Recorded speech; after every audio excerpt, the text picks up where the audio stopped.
नमस्कार। एक बार फिर से आपका स्वागत है भारतीय इतिहास के इस टॉपिक में। आज हम लोग पढ़ने वाले हैं मौर्य प्रशासन के बारे में। मौर्य प्रशासन में केंद्रीकृत शासन व्यवस्था भारत में पहली बार मौर्यों के काल में ही प्रारंभ की गई थी। एक सत्ता, केंद्र की सत्ता जो है वो प्रारंभ की गई थी। फिर बाद में चाणक्य ने अपने अर्थशास्त्र में कौटिल्य या चाणक्य ने राज्य के 7 अंग बताए। तो अपने को ध्यान रखना है, चाणक्य के अर्थशास्त्र को या कौटिल्य के अर्थशास्त्र के अनुसार राज्य के 7 अंग कौन से हैं। पहला है राजा, अमात्य, जनपद, दुर्ग, कोश, सेना और मित्र।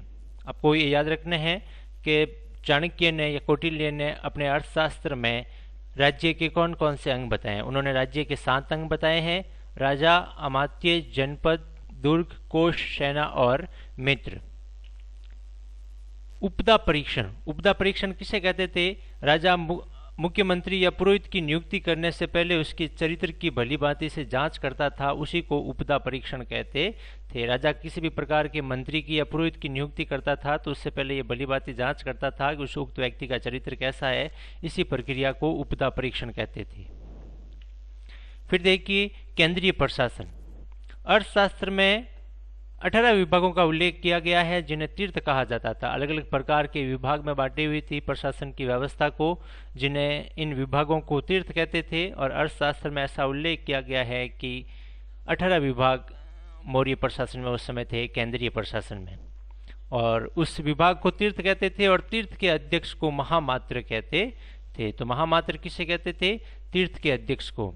उस समय के सबसे महत्वपूर्ण तीर्थ थे मंत्री, पुरोहित, सेनापति और युवराज। तीर्थ मैंने बता दिया, तीर्थ यानी विभाग। उस विभाग का या तीर्थ का अध्यक्ष होता था महामात्र। और सबसे महत्वपूर्ण तीर्थ या विभाग उस समय कौन से थे? मंत्री, पुरोहित, सेनापति और युवराज। फिर है समाहर्ता। समाहर्ता का काम क्या होता था? राजस्व इकट्ठा करना, आय व्यय का लेखा जोखा रखना और वार्षिक बजट तैयार करना। राज्य का हिसाब किताब जितना भी था मौर्य प्रशासन में, राज्य का हिसाब किताब रखने वाला व्यक्ति समाहर्ता कहलाता था। यानी सब प्रकार के टैक्सेस लेना, आय व्यय का लेखा जोखा रखना और बजट तैयार करना। जैसे आज वर्तमान में वित्त मंत्री है, वैसे उस समय समाहर्ता हुआ करता था। फिर है सन्निधाता। सन्निधाता का अर्थ है कोषाध्यक्ष, यानी कोषाध्यक्ष भी कह सकते हैं, सन्निधाता भी कह सकते हैं। तो साम्राज्य के विभिन्न भागों में कोष गृह और अन्नागार बनवाने का काम सन्निधाता या कोषाध्यक्ष का हुआ करता था।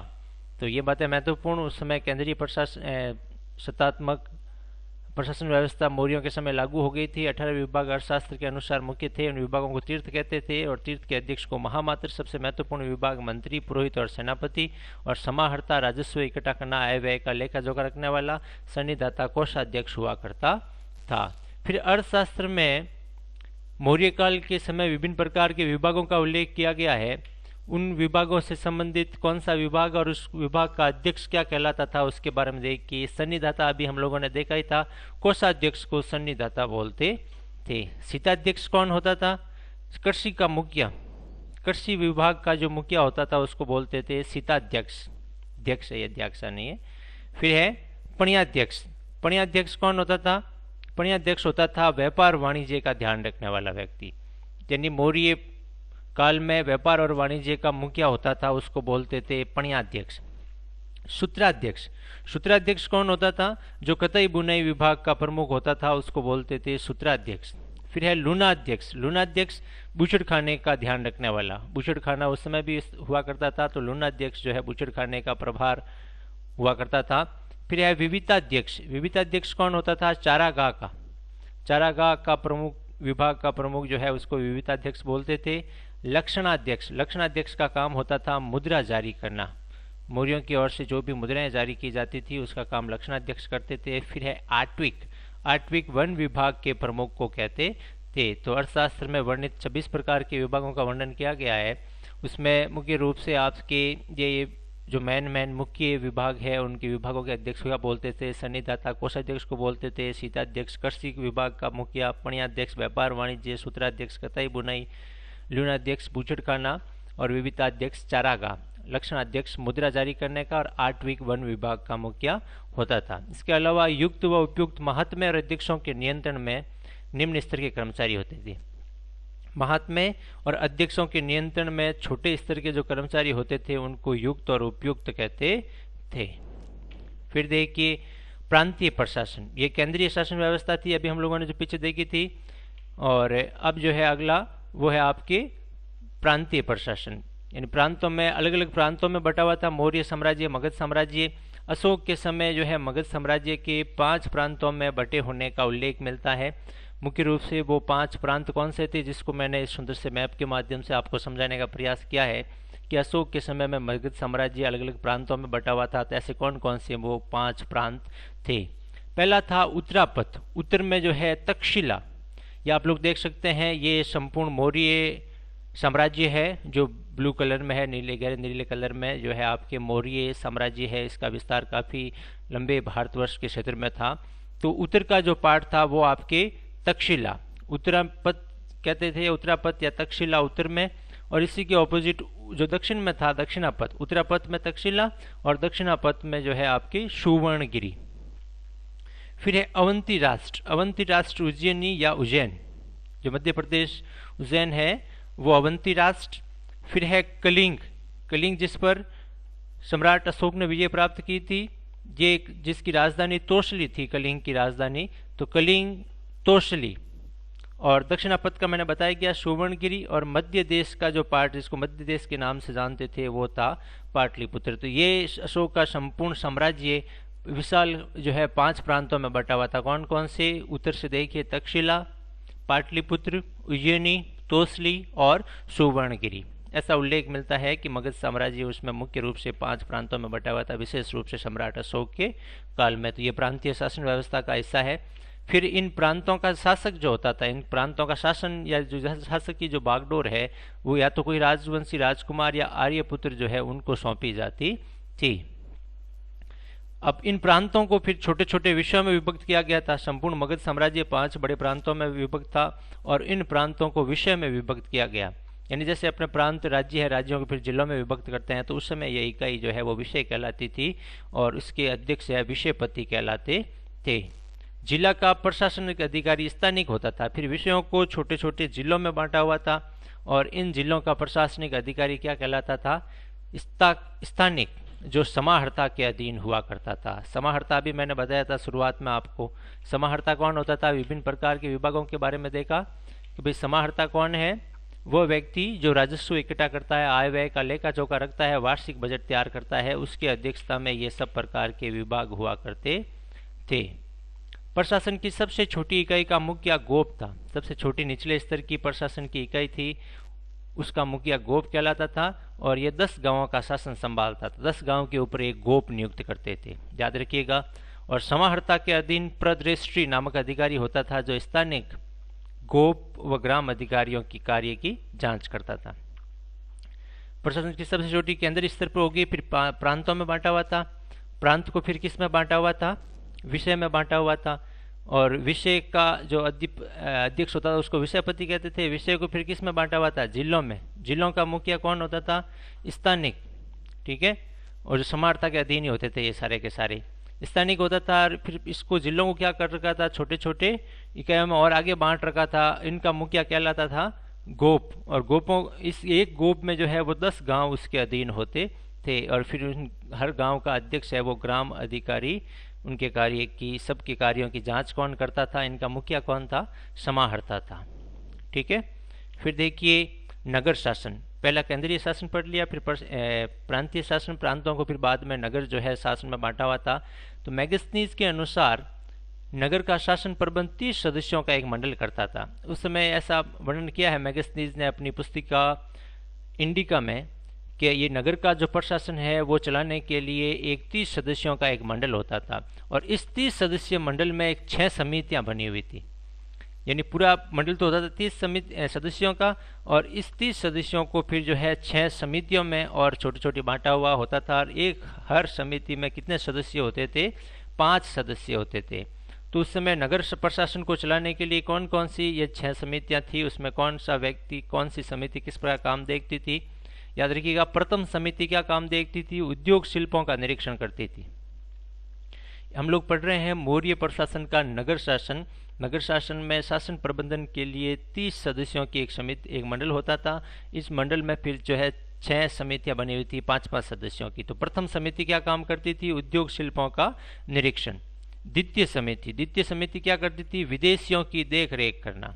प्रथम समिति उद्योग शिल्प, द्वितीय समिति विदेशियों की देखरेख, और फिर है तृतीय समिति क्या करती थी? उस समय जन्म मरण का लेखा जोखा रखने का काम भी प्रारंभ किया गया था सम्राट अशोक के समय मुख्य रूप से। तो जन्म मरण का लेखा जोखा करने का काम जो है तृतीय समिति करती थी।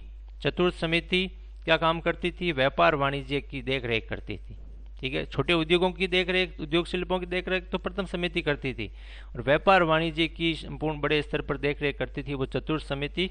और पंचम समिति जो थी, जितने भी निर्मित वस्तुएं हैं उनके विक्रय का निरीक्षण करना कि वो किस प्रकार से विक्रय की जा रही है, बेची जा रही है, इसकी देख रेख करने का काम करती थी पांचवी समिति। लास्ट है छठी समिति क्या करती थी? विक्रय मूल्य का 10वां भाग बिक्री कर के रूप में वसूल करती थी। तो ये उस समय जो है नगर शासन के आधार पर 30 सदस्यों का एक मंडल होता था, जिसमें 6 समितियां बनी हुई थी। 6 समितियों में हर समिति में 5 सदस्य होते थे।